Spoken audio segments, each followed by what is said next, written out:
Welcome to tonight's Common Council meeting for November 12th, 2013. Clerk will call the roll, please. Williams. Here. Nelson. Here. Fernsler. Here. Anderson. Present. Hanson. Here. Jarvis. Sedlacek. Present. Markham. Here. Please stand for the pledge. I Pledge allegiance to the flag of the United States of America and to the republic for which it stands, one nation, under God, indivisible, with liberty and justice for all.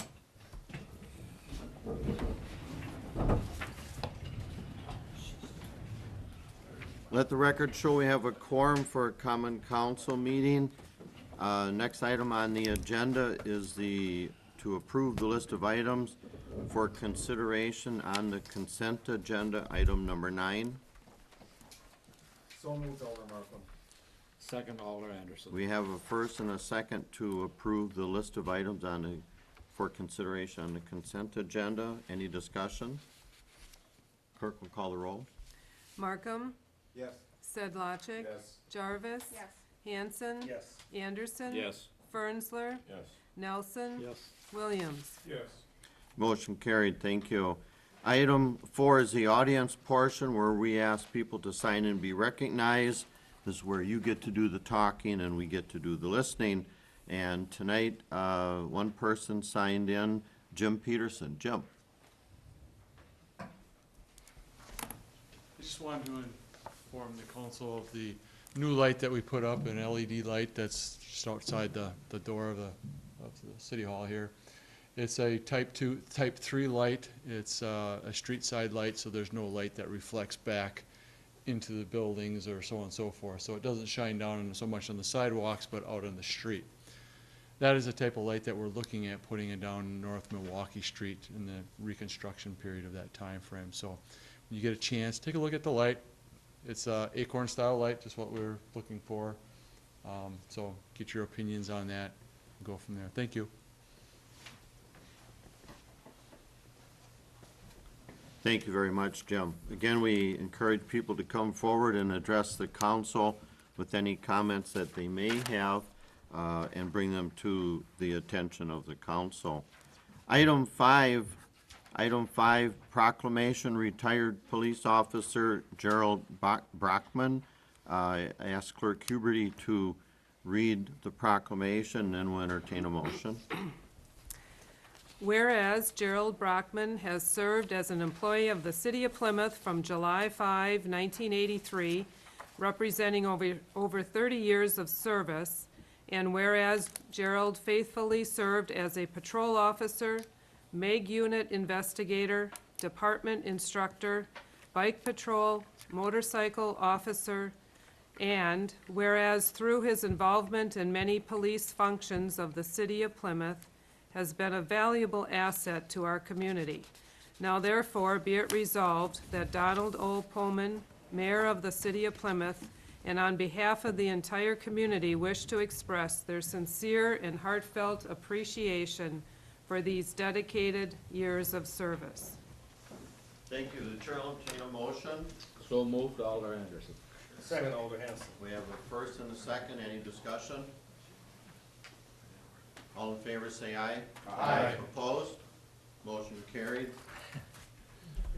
It is a pleasure and a privilege to say thank you for all of your years of service, and we appreciate everything that you've done to the city. You get your first 50 words that you can First think 50. of. Just thank everybody for their time tonight and also for taking the time for this. Thank you. We also have a plaque for Jerry for his 30 years of service from July 5th, 1983 through October 31st of 2013, and a retirement ID card. So once again, thank you for your years of service. Enjoyed working with you, and happy retirement with you and Mary. All right. She's over there. Oh. Thank you.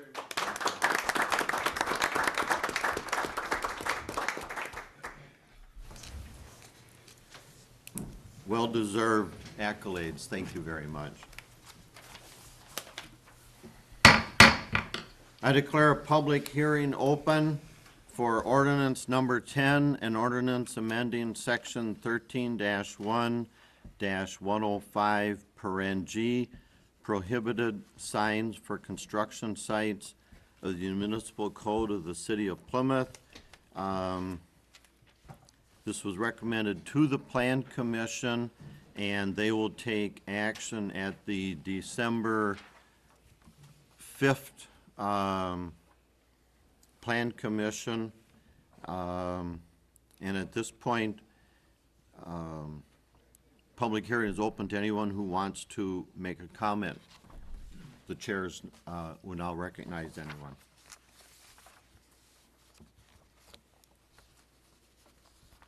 A little background maybe on this ordinance. Several years back, this was put into place after there was substantial concern of multiple signage in a subdivision, and this was put into to stop that abuse. And this is now brought forward. Someone is evidently looking to promote their business in town. So, any comments?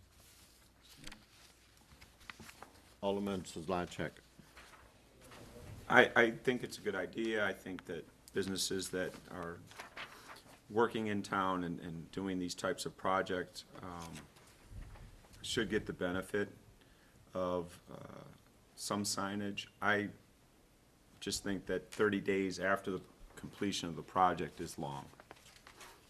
I would like to see it be 10 to 15 days after the project is completed. Alderman Markham. Yeah, I would agree with Alder Selachek.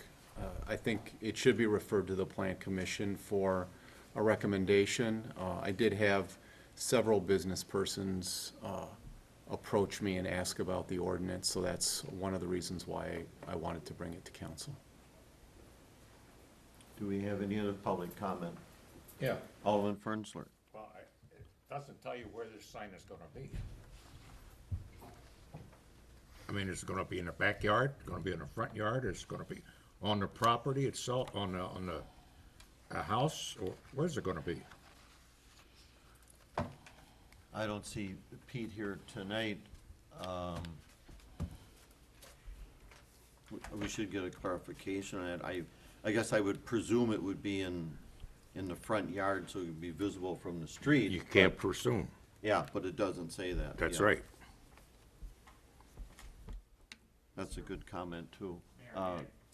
Administrator Yurgis. Just comment that this was discussed at the last Plan Commission meeting, and they did discuss a number of edits or changes that they would probably be seeking related to this ordinance to clarify some of those things, although it is unclear as to whether the Plan Commission supports or does not support the ordinance at this time, but they did talk about making clarifications at least as to how many signs, how long, how it would be enforced and so forth. So I just wanted the council to know that the Plan Commission, they are thinking about making changes, but those changes will probably not be done until that December Plan Commission meeting. Alderman Hanson. And this will come back to us then in December the 10th 10th, okay, so we'll for have council another. action, right. Yeah, the Plan Commission felt that they wanted input from the public hearing that either they would observe in person or on the replay, and then their own comments or investigation on the same thing, so. Alderman Hanson. One other comment I might make is how will it be enforced?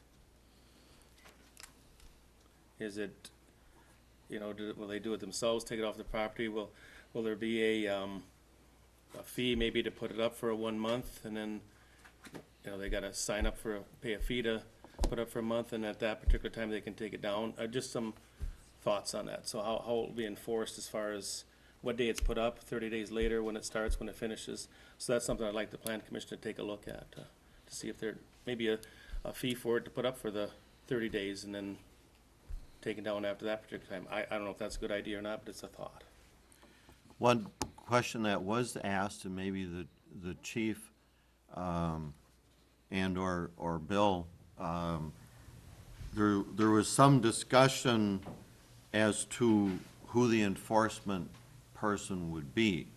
And sometimes it's the department head, presumably, Bill, that would be you, or if Charlie went out and did it, or the police department. And the plan commission, didn't want to say who does it if there's already a policy who does it. So I would think it would be the building inspector is typically the Right. individual responsible for enforcing the sign ordinance and code, so, I think there may, I defer, I don't know if there's situations where your departments get involved in removing signs, maybe occasionally, but most of the time, that would be the building inspector, zoning administrator. It all depends on the ordinance. If you see a lot of these rummage sale signs that are posted in the city road right away, Department of Public Works and Police Department both enforce that. So Because it all- no sign should be in the public right away. Correct, yeah. That's just one example that we're using here, so, we kind of cross other lines here and enforce them. Okay. Any other comment? I declare the public hearing over. Those comments will be communicated to the Plan Commission. I declare a public hearing open for resolution number 17, a resolution adopting the annual budget, making appropriations, and levying 2014 property taxes. I'll ask Administrator Yurgis to give us some opening comments, Turn the- and then, being a public hearing, we will take comments both from the council and the public at large. Administrator Yurgis. Sure. Just a high-level overview. We're going to talk about the tax levy comparison, equalized and assessed values, tax rate comparisons, TID growth, general fund highlights at a very high level, and then it's up to the, any comments from the public and/or discussion at the council level.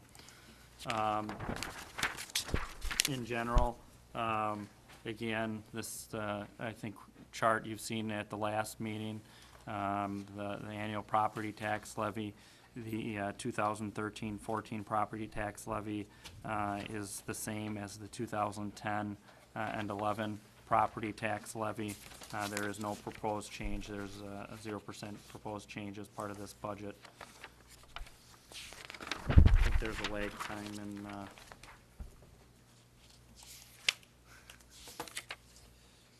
okay, of course, then you go too far.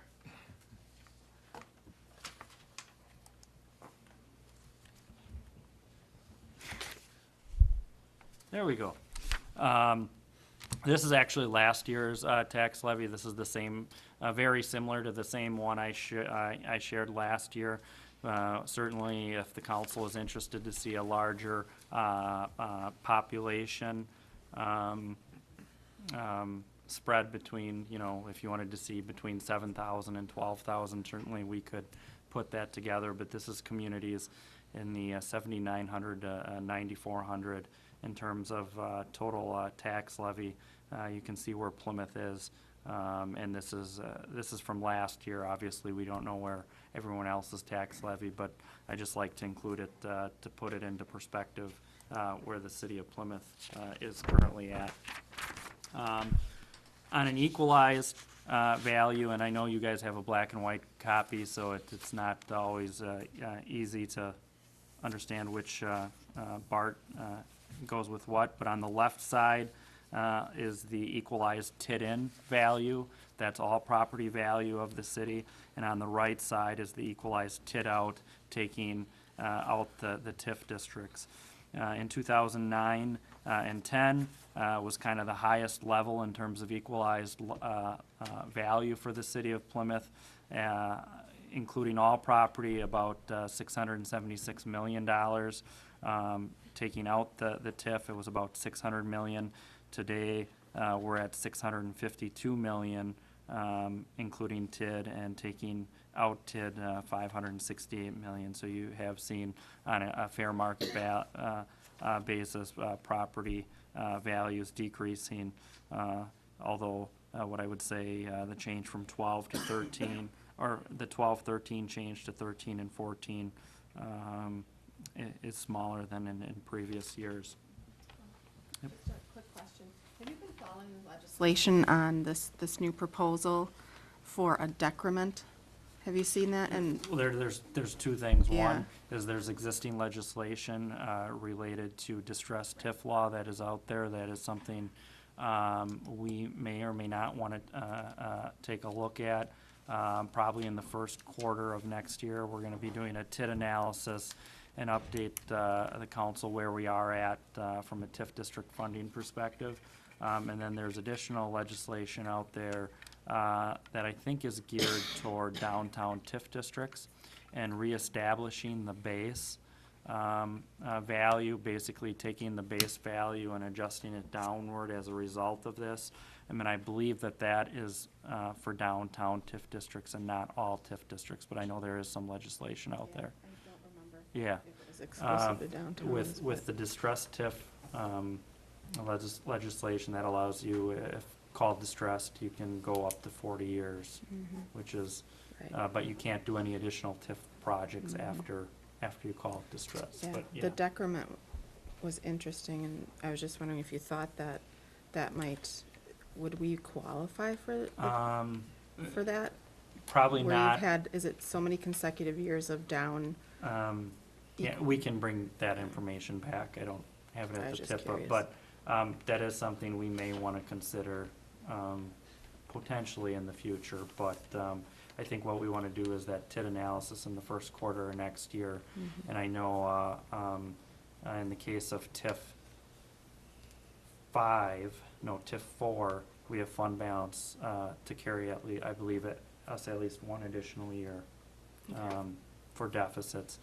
TIF 5, we have some additional deficits, and I think in this year we kicked in $75,000 from the general fund. Thanks. On an equalized tax rate basis, even though the tax levy has been left the same because equalized value has gone down on an equalized basis, it does go up from $7.02 to $7.05. Again, equalized tax rate is more beneficial if you want to compare tax rates between taxing jurisdictions. On an assessed value, TID in versus assessed value TID out, again, on the left side is the TID in assessed value, on the right side is the TID out. What you'll notice is, again, even though equalized value has decreased from 2009 to 10, on an assessed value basis, it has increased. So property values on an assessed value has increased. Why is that? Because if you look at our assessment ratio, essentially we're close to 106% assessed ratio, which means we're assessed 6% above fair market value. If we got to 10%, we would automatically pretty much be required to do a total reval to get back to 100%. So because of that, even though, again, equalized value has decreased, assessed value has increased. So what you see on our tax bill for the city of Plymouth is assessed tax rate. With that being said, the assessed tax rate actually goes down for the third consecutive year. In 2010-11, it was 683, and 2012-13, it was 668. It goes down 1 penny to 667. The next chart shows the relationship between equalized tax rate and assessed tax rate over the long trend period. What you'll see If you factor, if there's no TIFs involved, what you'll see is equalized tax rate and assessed tax rates are essentially equal. You will notice that there's a big change, I think, in '06, '07, and that, I believe, has to do, I think that was the year we did a reval, correct? Which is why you see a large adjustment from the assessed tax rate going downward, meeting the equalized tax rate. Again, what you see in 2013 and 14, which is similar to 12 and 13, is you see this divergence between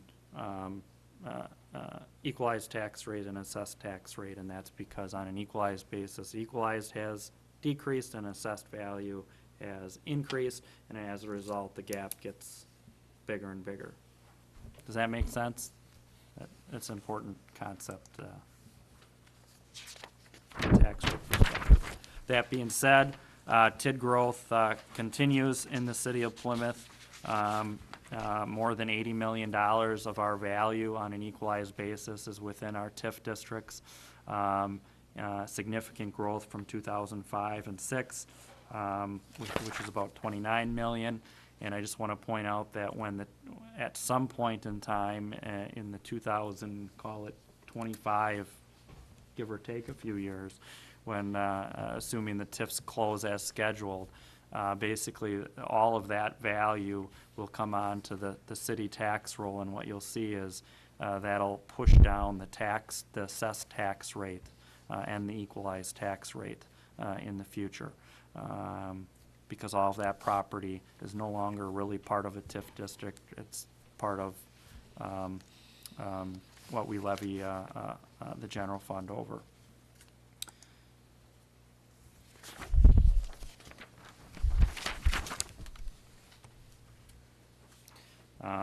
This chart just shows, again, in 05-06, 5.3% of our equalized value of the city was in TIF districts, and today 12.8%. What that means is anything above 12, if we're at 12% or more, we cannot create any additional TIF districts, and so there will not be any TIF districts created in the city of Plymouth until TIF 4 and 5 likely close. Obviously, we have a third TIF district, TIF number 6, but until TIF 4 or 5 close, there really isn't an option to create additional TIF districts. And again, that's for a substantial time from now.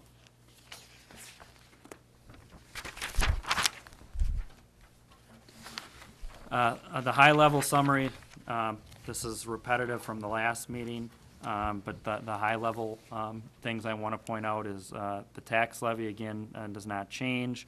We had a loss of $32,000 from the state transportation aid program. That was a loss of revenue. On the utility side, we had the pilot from the water and electric utility increase $106,000. Also, the One Plymouth initiative, where we're looking to share expertise and workforce between different departments, specifically DPW and utilities. An additional $78,000 of revenue is coming into the general fund.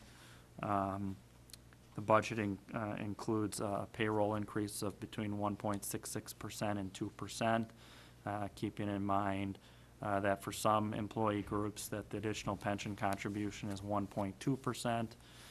So the actual wage increase is 0.44%.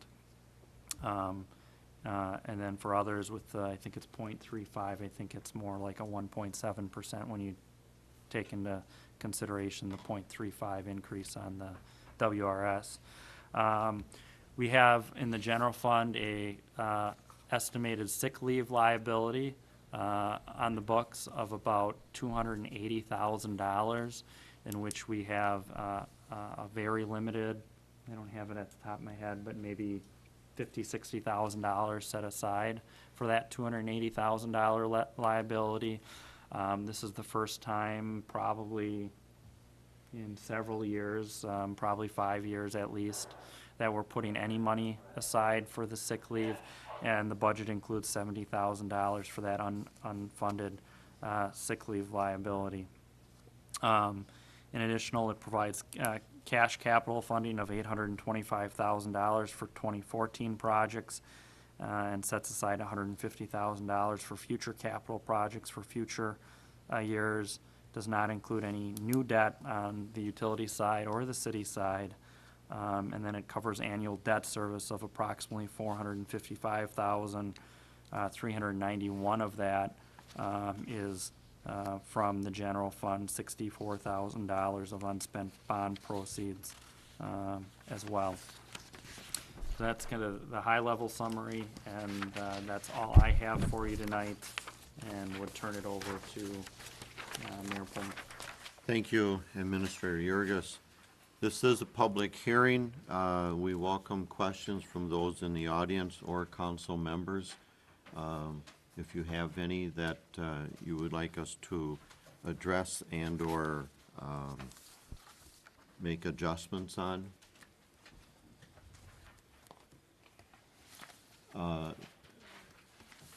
Alderperson Jarvis.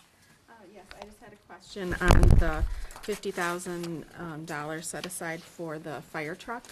Is that all that is needed for the purchase of it, or are we spreading that out over more than 2 years? There, I think there's about 125,000 if you look at today's funding gap. Of course, I think those costs have been going up. It provides $50,000 of that. And so in the end, at least $75,000 short prior to any cost adjustments. Usually, there's cost adjustments annually, and that estimate, I think, was from 1.5 to 2 years ago. Okay. Are we still going to be looking into applying for a grant for Chief? that? Great, thank you.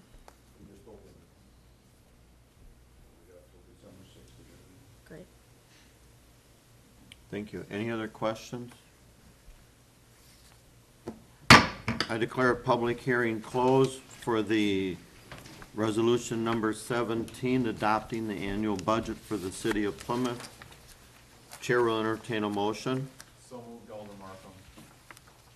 Second, Alder Jarvis. We have a first and a second to adopt the resolution number 17, a resolution adopting the annual budget, making appropriations, and levying 2014 property taxes. Any discussion? Mayor Pullman, Alderman Anderson. I would like to thank the Finance Personnel Committee and the staff in doing another excellent job. Thank you. Any other comments? Clerk will call the roll, please. Williams. Yes. Nelson. Yes. Fernsler. Yes. Anderson. Yes. Hanson. Yes. Jarvis. Sedlacek. Yes. Markham. Yes. Motion carried. Thank you. Moving on, item 7, ordinance. Item 8, ordinance number 15, an ordinance repealing section 11-2-15 and adopting Wisconsin statute 947.0125 related to unlawful use of communications systems of the city of Plymouth Code of General Ordinances. And I'll ask Attorney Feber for a brief summary, and then we'll entertain a motion. Thank you, Mayor. I have been working with Deputy Chief Ringgold to identify some gaps in the city code or ways to make enforcement of the code provisions more effective for our law enforcement officers. And when we looked at the code, the city has an ordinance for unlawful communications, which was very similar to the state statute. And so what you have tonight is an ordinance that's repealing the city code and just adopting the state statute, which is very similar. I did confirm with Judge Mooney, who establishes the bond amount, which is the amount that's written on the ticket. And so he has set it as $100 for a first offense and $150 for a subsequent offense committed within a 2-year period. And that's consistent with what it is today under your current code of ordinances. And certainly if there's other questions about it, I'm happy to answer any questions about the code language. Thank you, Attorney Feber. The chair will entertain a motion so we can discuss. So moved, Alder Anderson. Second, Alder Jarvis. We have a first and a second. Any discussion? Additional questions?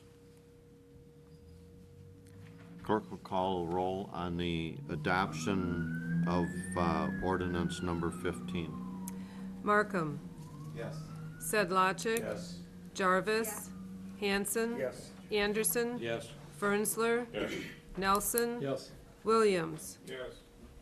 Motion carried, thank you. Item 7B, ordinance number 17, an ordinance repealing section 11-3-10 and amending section 8-1-1 of the City of Plymouth Code of General Ordinances related to prohibited smoking. Again, Attorney Feber, I'll ask you for a comment, please. Thank you, Mayor. As some of you may recall, in 2010, the laws about smoking changed, and as part of that process, we put some language into the city code in Chapter 8. You also had some kind of leftover language in Chapter 11, so what this ordinance is doing is taking out all of that outdated language from Chapter 11 that no longer applies. So that's the first thing, and that's what we're repealing.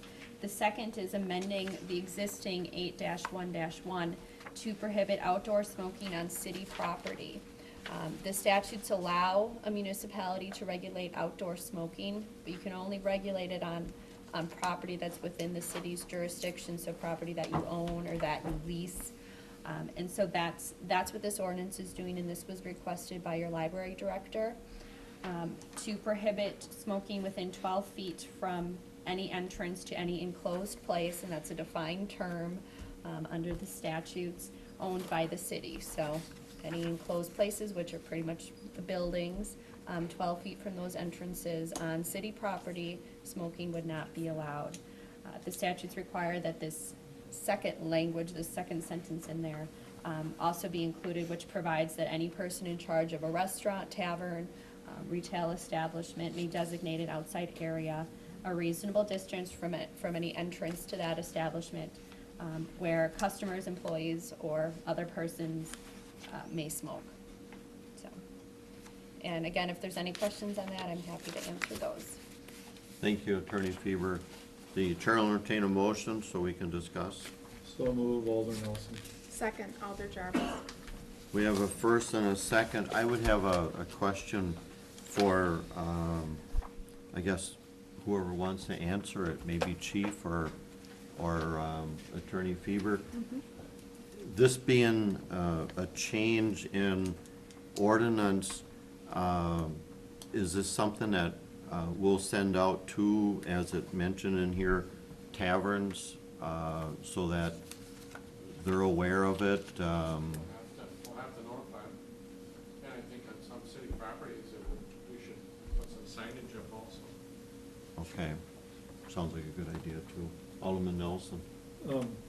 Then on private property, outside of an establishment, who would enforce their rules? It would be the owner of the property that would enforce those rules. That wouldn't want them right. Yeah, it's just on public property that the city police would be able to, if it was required to enforce. Right, and I think that's, I mean, you've nailed it. On private property, the city doesn't have the ability to regulate outdoor smoking. It's only on city-owned or at least property that the city has the ability to regulate.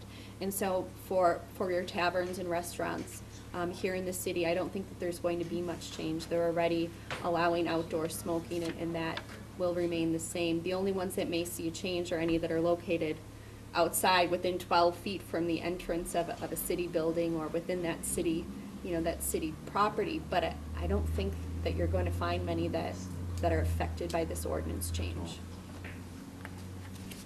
That's right, good comment. Any other questions, comments? Clerk will call the roll. Jarvis. Yes. Fernsler. Yes. Markham. Yes. Hanson. Yes. Nelson. Yes. Sedlacek. Yes. Anderson. Yes. Williams. Yes. Motion carried, thank you. Moving on, item 8, resolutions. Item 8A, number 16, a resolution regarding change of officers with Plymouth Utilities, Ameritrade Ayler's Investments account, that's our TD account, Administrator Yurgis, you want to give us a summary on that, please? This is a change in who has authority to access that account, and as you know, Howard Bunkert's retiring at technically he's gone at the end of November, but he's using some vacation, a couple weeks in December, but obviously we need to remove his name, and at this time, make sure myself, Clerk Huberty, and the mayor are listed. Thank you. Chair will entertain a motion for resolution number 16. So moved, Alder Anderson. Second, Alder Markham.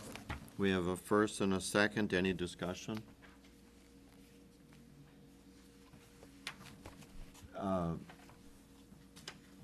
Clerk will call the roll. I was Sedlacek, thinking Yes. something else. Markham, Yes.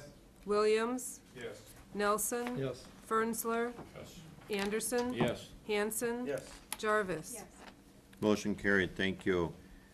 Item 8B, resolution number 18, a resolution of the Common Council of the City of Plymouth, Wisconsin, establishing the 2014 compensation for non-union employees. Administrator Yurgis, you want to give us a summary on that too, please? This is the annual salary resolution for non-union employees. As you can see, the budget included the 2%, and you can see on the first and second page, those positions where there's salary adjustments, there's a number of what I would call seasonal employees where the salary range is not changing. Thank you. Chair will entertain a motion to approve resolution number 18. So moved, Alder Markham. Second, Alder Hanson. We have a first and a second. Any discussion? Clerk will call the roll, please. Fernsler, Yes. Hanson, Yes. Sedlacek, Yes. Williams, Yes. Anderson, Yes. Markham, Yes. Jarvis, Nelson. Yes. Motion carried, thank you. Item C, resolution number 19, a resolution of the Common Council of the City of Plymouth, Wisconsin, establishing contributions to the health savings accounts of the active employees enrolled in health insurance for the year 2014. Administrator Yurgis, again, please. As you know, it's a change in the health insurance plan. We created health savings accounts. Community Bank and Trust is our vendor for those health savings accounts. As part of the budget process and previous discussions related to wage adjustments, we talked about making contributions to HSAs at $1,800 for family plans and $900 for single plans. That's in the resolution. The other thing, new hires after being employed by the City of Plymouth for 30 consecutive days, employees hired between January 1 and June 30th will receive a prorated contribution to their HSA account based on the remaining months of the year. Employees hired on or after, it should be July 1st, will not receive any contribution to that HSA account, but may make personal contributions to the HSA. It says August 1st in your copy, it should say July 1st. And then obviously this resolution would be updated annually with other salary resolutions. Thank you. Chair will entertain a motion to approve resolution 19 as stated with the correction of July instead of August as printed. So moved, Alder Markham. Second, Alder Hanson. We have a first and a second. Any discussion? Clerk will call the roll, please. Nelson, Yes. Anderson, Yes. Jarvis, Markham, Yes. Fernsler, Yes. Hanson, Yes. Sedlacek, Yes. Williams. Yes. Motion carried, thank you. Item 9 is a consent agenda. Chair will entertain a motion to approve the consent agenda. So moved, Alder Anderson. Second, Alder Nelson. We have a first and a second. Any discussion? Clerk will call the roll, please. Hanson, Yes. Jarvis, Sedlacek, Yes. Markham, Yes. Williams, Yes. Nelson, Yes. Fernsler, Yes. Anderson. Yes. Motion carried, thank you. Item 10 is not needed. Item 11, Chair will entertain a motion to go into closed session pursuant to Wisconsin